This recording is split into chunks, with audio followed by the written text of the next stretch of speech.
కురిసింది తొలకరివాన నా గుండెలోన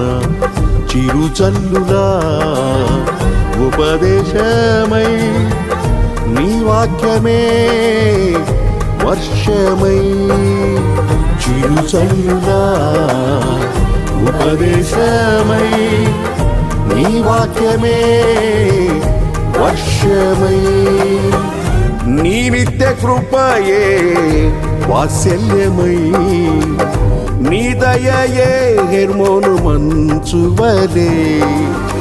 నీ నిత్య కృపయే వాత్సల్యమై నీ దయయే హెర్మోను మంచువలే పొంగి పొరలి ప్రవహించే నా జీవితాన ఆనందించి ఆరాధించద నా యేసయ్యా.